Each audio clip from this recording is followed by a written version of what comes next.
Sa wakas, sa basurahan ng mga tae, mayroon akong nakuwang cans.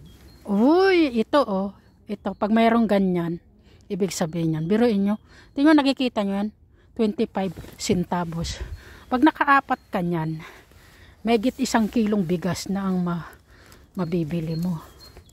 Oh, at least, yung basurahan ng tae ng mga aso, nakakuha ako ng cans. Saan ka pa nyan? Sabi nga nila, ang pera nasa basura.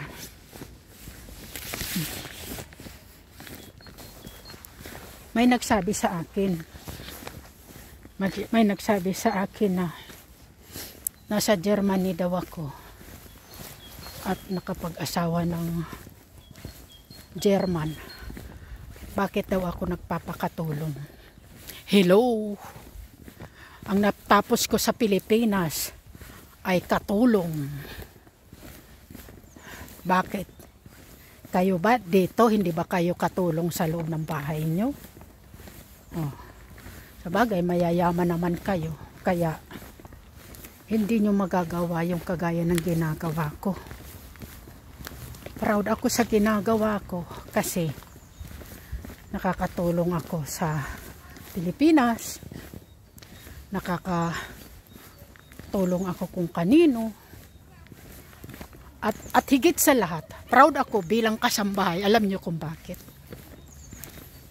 Napagkakatiwalaan ako.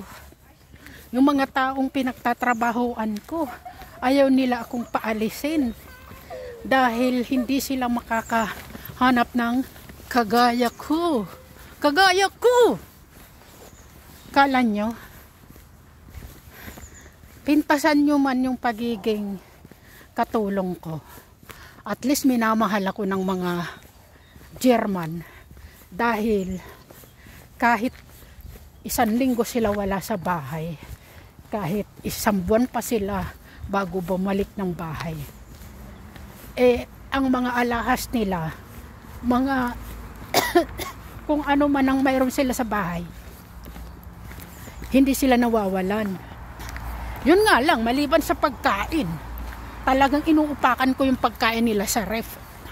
Pagkain yun pero hindi na nila hinahanap pagka hindi na nila nakikita. Pag naubusan ko sila ng pagkain, hindi nila nadatnan yung pagkain sa ref. Lumalabas sila, sa labas sila kumakain. Ganon yun. So yung mga mayayaman dyan, hindi nyo kaya yung ginagawa ko. Hindi nyo kaya magpakatulong. Ganon yun.